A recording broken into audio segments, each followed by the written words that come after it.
MLS 2025 has been the most exciting season it's ever had on SORARE, and last week they took it to the next level by adding in special edition cards that signified MLS's 30th birthday, its 30th anniversary, by doing vintage throwback versions of the cards. And I've got to say, they are my favourite cards that have been released this season so far, and they probably go quite firmly, quite comfortably into the top 3 different card designs we've ever had on SORARE. They've got a great kind of vintage feel to them, and MLS has got a little bit of that kind of 90s vibe going with just, you know, the terminology in the game and a lot of stuff that goes around it, because it's been a really difficult competition this year. We've had hot streaks, we've had so many fun innovations, but MLS is so hard to predict and forecast. Really, every player, or very many players and very many teams, have got their own individual merit and, you know, have their opportunity to get their moment in the sun. This year on SORARE, I've been doing my MLS strategy on a budget in a quite a familiar way to how it operated in the European season and for how I've done in MLS seasons gone by. I've not just been buying in-season cards, but I've been reinforcing my gallery and my squad with classic cards also as well that I'm just finding really underpriced at the moment. And when these special edition cards came out, I was at a real crossroads. We hadn't been hitting hot streaks. This was another special competition that was coming out where the cards could be used in a Western Conference special, an Eastern Conference, and then there's a third special weekly where anything goes, essentially. You need 5 of the vintage cards to compete in it. And I made the decision quite quickly. I was either going to buy someone who was coming out in a special edition that wouldn't actually make the special weekly, so might not have that premium of, you know, utility out of them. But with the double up promotion SORARE has been running, it's meant that every card has really went for as much money as possible. Now, I do still hope to further furnish my gallery with more versions of these cards as the season goes on, and even as they become classic cards and their price starts to normalise or kind of, you know, just lose the premium that it currently has on it at the moment. But when I was looking ahead to the week, you know, I was looking at the results we had this weekend and looking ahead to the midweek for the amount of Eastern Conference players I've got, I thought, you know what? On a budget, can we get ourselves into the Eastern Conference special and kind of scratch that itch of picking up some of these special edition cards? In the video today, I'm going to show you what I managed to do with $50 to get myself a team up and running, as well as how we've been doing with the hot streaks before we lead ourselves into a massive midweek. Because it feels like at this point now with MLS, because all the European stuff is gone, and for how long the season's been on for, a lot of the unknowns that we normally face with MLS are almost known at this point. You know, like what strikers are actually hitting this year, what teams have actually got things falling into place for them. And now, like, adding to your gallery, reinforcing the ranks you've got, can be quite high impact quite easily. At any point in the video, if you do laugh, you learn, you like something or whatever, please do like and subscribe to the channel, share and retweet and all that good stuff, and get into the comment section and let me know how your strategy for MLS has been going this year. Have you picked up any vintage cards, and any kind of change of direction you might have throughout this next kind of chapter in MLS where there's no European competitions on and it's essentially the only show in town for a long period of time. If you are brand new to SORARE and you've not opened up your account yet, there's a link in the description of this video. They'll get you all the best beginner sign-up bonuses available, no matter when you sign up, and by doing so, you support me and the content here at the channel. So if you do click on that link and sign up directly, you get stuck, you got any questions, whatever, jump into the comment section and I'll come and sort you out. But let's just get stuck straight into this one, guys, because what I've got sitting on screen right now is the final piece of this crazy budget puzzle that I'm trying to get going for the midweek. We've got, surprise, surprise, a Maxi Morales vintage card. Now, for all the NYC ones, like, you know, I just love, number one, that these things are like razor thin as well. It's got a real sticker, real kind of 90s kind of vibe to it aesthetically as well as visually. And now that I own the card as well, of course, my name appears on the back and we start to see some nice card stats, and I just love the way these things look.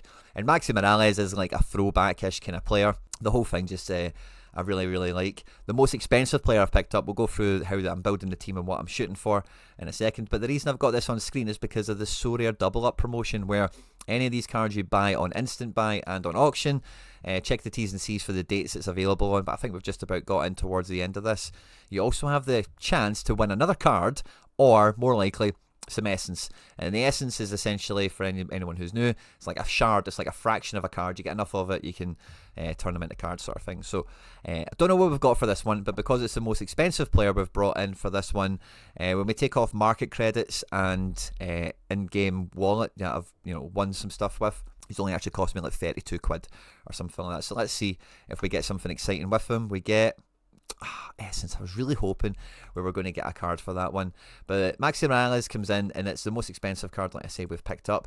Coming into this midweek, we have finally done what felt like the impossible. We have got the 5-man NYC stack to actually smash in and hit the streaks. Now, the streak has been reduced and reduced and reduced. So I actually thought we missed it by a point. I thought it was still 370, but it's been reduced to 365. So we've got ourselves on the board. And what does that mean exactly? It means we've hit the first score of 365 points. We've picked ourselves up $10. And then this week, this game week coming up, if we smash out 405 points with our 5 in-season card lineup, no matter where we finish in the leaderboard, we're going to get $20 in market credits and $20 flat, which is just pretty exciting. Will we be able to run this streak all the way to the top? I'm not totally confident on that, to be honest with you.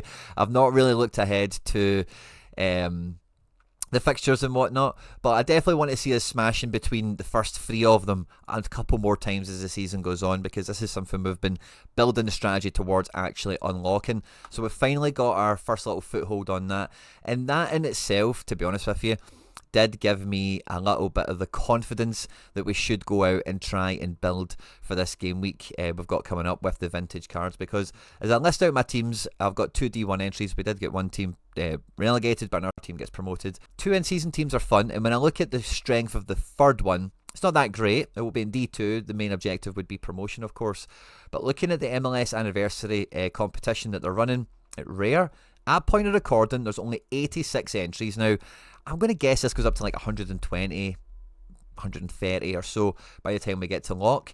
And the top 100 are guaranteed to get $30 in this one. So if I can be efficient with the cost of the squad, then this could be a very easily like a win situation for me, no problem at all. It might not necessarily be about winning the thing and bagging $2,000 in cash, of course, which we take with both hands if it comes, don't get me wrong.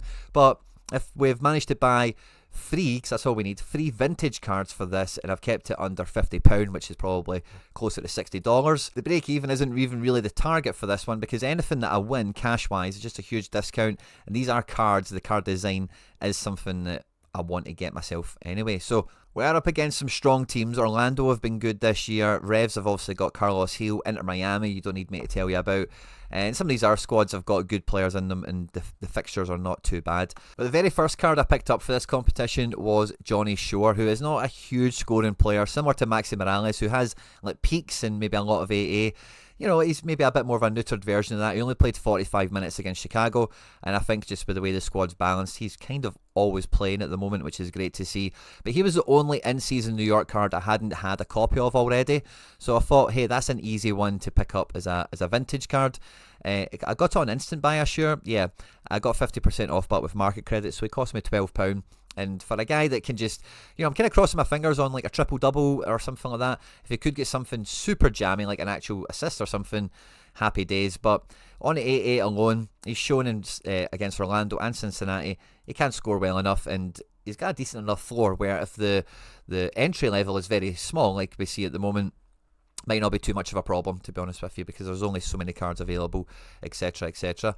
But I also picked up a Burke Risa for £3 off of one of the bots. I can't remember which one it was now. It was Pug, and for £3, considering his instant buys just went for 14 and 10 and all the rest of it, feels like a really good pickup. As far as defenders go in MLS, it's a very level playing field, and his AA playing at left back recently has been very, very good. But one thing we do know about Burke Risa is he loves a last man tackle, he loves a goal line clearance. He's that type of defender. He can jam himself in there with a random defensive DA.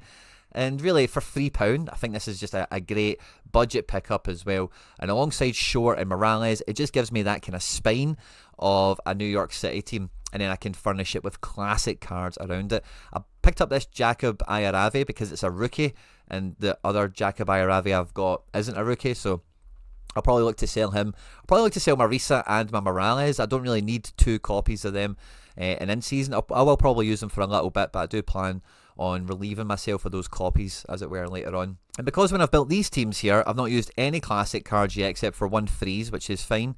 But it means I can go into this and really play my strongest hand possible. Now, maybe the only restriction or limitation I've given myself with this team is I have went with two midfielders that are very basic. We've got a good goalkeeper who's at home, of course, high XP as well, which should make a bit of a difference. Risa, I don't actually mind Risa as a defence option. I think he could be amongst the top 10 defenders in the right circumstances. Maxi Morales, of course, can be the sort of midfielder we need him to be, but it's a real finger cross situation. AA is undeniable, and can he just get himself a wee jammy goal, or more likely an assist is really what we're after. We can take a classic forward or any forward that we've got in our ranks here. There's not a full roster of teams. Obviously, this is only in the one conference, so there's not too much attack competition in terms of the strength of the field. Now, I'm faced with quite a tricky dilemma between Alonso Martinez, who's the main striker, is probably going to get, like you see there in his L10 or whatever, like a mid-60 score most likely. But Julian Fernandez, and we really say that with a big H these days, is like the sort of winger forward that on this channel, my club, I'm a big fan of, where one decisive brings him to the mid-70s, maybe even, as you can see there against Cincinnati, as high as 90. And I think ultimately for this competition, that's the sort of score we're going to need to be brought to the table, and he seems to be the guy to do it. And then the fifth card we've got, of course, is our Johnny Shore. Now, I'll remind you again, could this team, if it gets top 10, I would be absolutely ecstatic. Top 20, the same. But really, all we're after is probably top 40, and we'll be quite content with this. We've got good XP because of the collection bonus available for these cards as well, so that maybe does bridge a bit of a gap for us. I think I have to captain Julian Fernandez on this one, because he is the most likely to get to 80 or 90 or something like that. And yeah, I'm really excited for this. I think the cards in the lineup centre there look fantastic as well. And yeah, it's a great card design. I'm really, really happy with them. And for 50 quid, pounds, I think this team could go really, really far. I'm a wee bit nervous maybe on Maxi Morales starting this game because he did play 90 minutes, but it is at home, so I think that's not too bad. If there was travel involved, I think that's when the rotation is going to kick in for them. I also had to go into the market and I picked up two Greg Ranjit Singhs. I had to pay 40 quid for these, sadly, off of Deke, of all people, who was the purveyor of intel that Thomas Romero is probably going to get called up for El Salvador. And him being my handcuff for Freeze ever getting called up by America is kind of undone. So I had to go and get Ranjit Singh in. So I've got in-season goalkeepers for later on. But I'm feeling my free in-season squads being a nice little balance level now. We just need the fixtures. We need some goals, obviously, to come our way. In New York City, this is one of the things I enjoy about following clubs on SORARE, is when you get that sniff that they're actually improving or evolving or whatever, which it feels like they are, you're front and centre to benefit from that. And I've always put good value into having a strong MLS Classic lineup in this competition, having it well rounded, and that's what I've been trying to do with the transfers and everything I've done so far, because this is one of the primary ways of winning those in-season cards that I can't afford on my budget, or I'm not going to stretch my budget to bring in. And especially now, I got that Burke Risa for £3 mainly because someone had crafted it and it was just getting tossed into the market, as it were. And if you can win these cards, I'm not going to be crafting my essence anytime soon, as some of you guys will be aware, but being able to pull them off the leaderboard is something that I find very exciting, and having different combinations of guys in Classic from different spots in the gallery, and just making sure that I'm trying to maximise every opportunity that we've got here to get as much out of the cards we've got in the gallery as possible. And really a big part of this is it's very similar. It's identical to how I was running in Europe this year, where with the way card prices are at the moment, the number one edge and advantage you really can give yourself is variety, and is having options to cycle through. And with multi-entry and some of the different tests that we've had for late entry, rolling locks or whatever, the more variety, the more options you've got, ultimately the more opportunities you can give yourself to be successful, as it were, in the game. And overall, after going through a little period of really MLS is so tough this year, I've maybe bitten off a little bit more than I can chew. How quickly the tide can turn with just a few more goals, a little bit more form, guys coming back from injury, and then the strength and depth opportunity that I think you can give yourself here, it has an opportunity to then pay itself off as broad as you can make it, more often than not. And I started this season off in Division 3s everywhere, not really going anywhere, and now we've found ourselves in a lot of Division 1s. Classic cards are going really well, in-season cards are starting to get their form on the go now, and that's all well and good and fun and all the rest of it with SORARE, but adding in these vintage cards as well, the special weekly we've got, particularly this game week for them, is going to be a lot of fun. Maybe there'll be something else in the future, who knows, but it feels like there's just a bit of a perfect storm here on the go at the moment. And how SORARE has really handled MLS so far, the hot streak thing has been a bit of discovery in terms of, where to put the goalposts and all that kind of stuff. But now that it's been kind of worked out and it's kind of fallen into a realm of achievability where most people can see, oh yeah, on a good game week, I can get to this type of position or I can hit this type of form. It gives it gives this dynamic a much more real feel to it in terms of, it's not just one of those stupid things that's up there that no one's ever going to hit, but it's like, oh no, I can get there, and with a couple of card wins or waiting for a guy to get injured or fall into the right kind of price point, we can really reinforce the squad, and it will make a proper impact on the performance and the results that we're getting, because that sense of like roster development, as it were, is a big source of fun, I think, on SORARE for me and probably a lot of you guys. And it's never fun building a team that doesn't win. It's never fun going after a strategy and you quickly realise even if you were to nail it, it's still going to be short, not good enough, or pointless, really, ultimately. So I'm really enjoying where the budget kind of success rate is kind of coming in at now. And I'm hoping a bit of the hunch, a bit of the edge on some of these cards now elevates them from being budget type players to being like upper average, maybe. Rare at the moment. There's actually a lot of these cards on the secondary market. I've not had a forensic analysis of it yet to see what ones look like good value or whatever. I'm actually quite certain also Kessler's been injured, but that's quite cheap for him. It kind of catches my eye a little bit. Some of them are wildly priced, the ones that are really good scorers, because of the competitions that are available for them, etc. I think the actual animated versions but are really next level, and they're the ones I think that are the must-have ones. Me and Harry Trades are in agreement. The Diego Luna card is certainly top 3 on like how it looks. It very much looks like a 90s sticker, just way like the strip, his name, his haircut, his pose with the blooming neck tats and all that, and these are lovely cards. I can't say it enough, really, to be honest with you. And the market's been quite good for them, and I think that's again another really important element of SORARE for the kind of the OG players like us that have been around here for ages. Is these kind of profit making opportunities, as it were, for cards is something that a lot of people value, and is a kind of lifeblood element of the game where people want to feel that the cards they win have value. And really, so many of these are going to have value to so many different people because of collections and everything else that the game has kind of got built around it, never mind the special weeklies as such. But like I've already mentioned, these are cards I will be kind of forever interested in because I think they're an absolute touch of class. There's Jaden Nelson with a special edition. I didn't realise that. That's quite cool. It's maybe not, it's not the same level as Diego Luna, but it's the same kind of vibe where it's, same as Saliba here, just like it's meant to look like an old kit, and like like the haircuts are funny and stuff like that. So they're quite cool. I never noticed they had animated ones. Really wanted a Ryan Gold, but he's still so stupid expensive and he's not even playing, which is an absolute nightmare. And two things I'll kind of say here as well. Number one, we still don't have Matt Freeze pictures. SORARE, what the hell is going on? And number two, I think the only thing these cards are missing is the nationality flag. And it's really when I look at Gold is when I notice it the most, because I'm just like, oh, a wee Scotland flag next to him would just set that card off much, much better. And I think you could probably say the same with most of the other cards, especially people that are not American. It just gives it that extra MLS import kind of 90s vibe as well, because, I think, I don't know why the national flag isn't there, but big fan of the cards. Really excited for the special weekly. We're streaking as well, which should be good fun. Side note, by the way, on this one, but I did a late entry arena at point of recording the game week 82 that we were in here, and I got put into a table with SR Dimebar, Charlie, boyfriend of the channel, who at point of recording still has one card to go.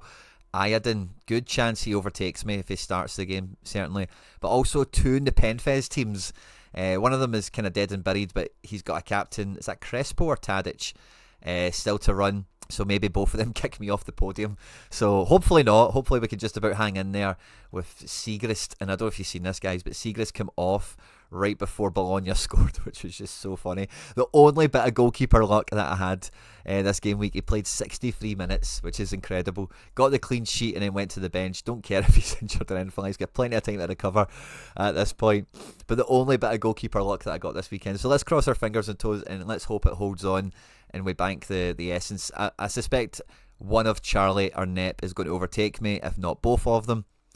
But yeah, if we finish with 15, we're up on the essence. If I fall back into the fucking XP category again, I'll be raging. But that was quite exciting, and the strategy I took with that, another nice game development we've had from SORARE, is when I seen other teams had went bust, I just threw an entry in with the good players that were in lineups that had went bust, and I just managed to cobble them together when I seen Siegrist was on to start. So tried to save some lineups, but sadly Pepe started on the bench. If he started, I'd be in a much more comfortable position, I think. And Neymar, I think we kind of got an expected scenario out of him where, he didn't get decisive, maybe brought in a bit of a sort of thing. But that was fun to see. Let's hope we hang on to second here, because in this non-European game week vibe, I've also got 25 there from the arena, so it's like 17 essence. Our essence intake is really going to drop down. And I didn't really want to spend the rare essence, but it was kind of like a get out of jail free card as well, where that little 10 spend essence, I could save Olmo, I could save Angelino, Pepe, and I would just throw the Neymar at it because he was cheap and made the cap, because I forgot about the cap when I was doing it, and that caused a little bit of panic towards the back end there. But with the little double up promotion, I think I've probably actually bought. We got I only bought 2 of them on the primary market, so I think I got 6 essence back from that. So that's not too bad in actual fact. We maybe kind of washed our face this game week with promotions in the arena, market promotions. And so many of the elements of the game are really kind of interlocking and dovetailing so nicely now, where on the daily, putting those decisives out to go and get some XP farming on the go. The 90s kid thing, I got, so that's why Maxi Morales was cheaper, so I got $10 credit, and that was the thing I didn't know about the streaks. I'd never done it before, but I could auto claim that as soon as I hit it, which was lovely. So we got an extra $20 of fuel to go and pay for the Maxi Morales. So again, really fun elements of the game, and I really hope that this team goes on and kicks ass this weekend.